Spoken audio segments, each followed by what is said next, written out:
In October 1957, a beekeeper in Rio Claro, São Paulo state, noticed that 26 colonies had vanished from their screened hives. The colonies belonged to geneticist Warwick Kerr, who had imported queens from southern Africa the year before to cross with local European stock. Within weeks, the escaped bees had begun nesting in tree cavities and wall voids, and their descendants would prove far more difficult to contain than anyone had planned. The escape itself was ordinary, a set of screens left off during routine inspection, but the biological properties the bees carried turned that single lapse into a continental shift. This is Unintended Consequences, Episode 78. Warwick E. Kerr, a Brazilian geneticist trained in the United States, wanted to improve honey production in the tropics. European honeybees, the standard commercial strain, reduced activity and stored less honey when temperatures and humidity rose above the thresholds the bees had evolved to handle in temperate climates. Kerr had read reports that the African subspecies Apis mellifera scutellata maintained steady foraging and brood rearing under those conditions, continuing to gather nectar and pollen on days when European colonies remained inside the hive. In 1956, he arranged for 173 queens to be brought from South Africa and Tanzania to an experimental apiary at the University of São Paulo's Luiz de Queiroz campus. The goal was straightforward: produce a hybrid that would give Brazilian beekeepers higher yields without requiring new equipment or management techniques. At the time, no one expected the hybrids to travel far or to change their defensive behavior so sharply once released, because the breeding work remained inside controlled yards and the economic payoff for local agriculture appeared immediate and contained. Kerr's team placed the African queens in isolated mating yards and allowed them to produce drones and daughter queens. By early 1957, the first hybrid colonies were being tested in field apiaries. Kerr reported increased honey stores compared with pure European lines, and local beekeepers expressed interest in trying the stock. The program remained small and research-oriented. The queens were kept behind queen excluders, grids sized to let workers pass but block the larger queen, and the hives were fitted with screens to prevent accidental swarming. Kerr himself later stated that he had planned further controlled crosses before wider distribution. In late 1957, an assistant removed the screens from 26 hives to inspect them and failed to replace the barriers promptly, allowing the colonies to depart as swarms. The decision to use screens rather than more permanent barriers reflected the assumption that the research setting itself supplied the necessary containment. The escaped swarms found abundant nesting sites in the Brazilian countryside and quickly established feral populations.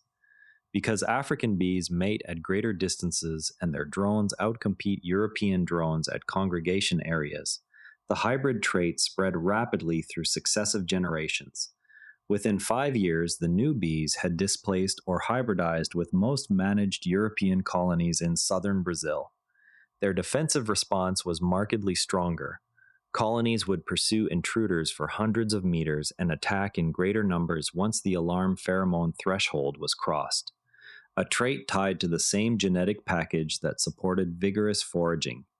Between 1960 and 1980, Brazilian health records document several dozen human deaths and hundreds of livestock losses attributed to mass stings, though exact totals remain uncertain because reporting was inconsistent. The bees also proved vigorous foragers, pollinating crops and wild plants more effectively than the strains they replaced, which created a counterbalancing benefit that beekeepers in some regions learned to value even while they adapted to the added risk. By the late 1970s, the hybrid population had moved through Central America.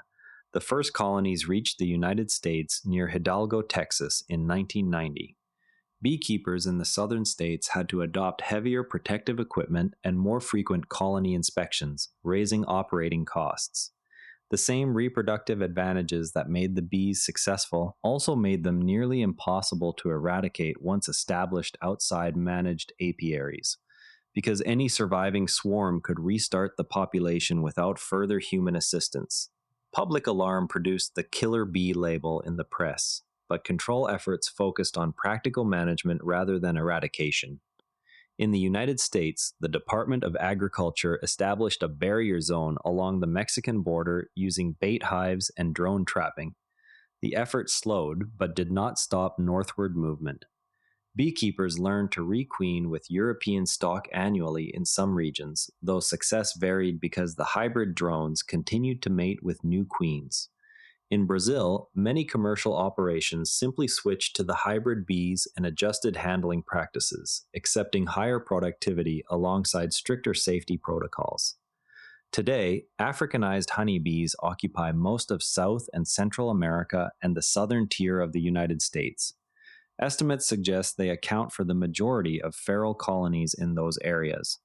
No large-scale reversal has occurred, and researchers now treat containment as a permanent feature of tropical and subtropical beekeeping rather than a problem that can be solved after release. When an organism can reproduce and disperse on its own, the traits selected in the laboratory travel with it, and any failure of physical containment becomes permanent. Breeding programs that optimize a single performance metric must therefore treat escape prevention as a core design requirement rather than an afterthought, because ordinary human procedures and ordinary biological variation will eventually test every barrier. Modern gene drive and synthetic biology projects face the same constraint. Once released, living systems set their own boundaries. The question for any new release is not only whether the engineered trait performs as intended, but whether the mechanism for keeping that trait inside its intended range can survive ordinary human error and ordinary biological variation. We'll leave it there for today. Thanks for thinking through this one with me. If you know someone who loves a good cautionary tale, send it their way, and I'll see you tomorrow with another. And if you'd rather watch than listen, find us on YouTube at NARA Network. Links in the show notes. This show comes to you from the NARA Network. If you want another sharp daily briefing, OmniView has you covered, a balanced daily world news briefing that takes every side seriously. All our shows are free at naranetwork.com. Live dashboards, TSLA, SpaceX launches, the investing scoreboard are all at naranetwork.com/data. This episode used AI voice synthesis of my voice. Editorial selection and analysis are my own.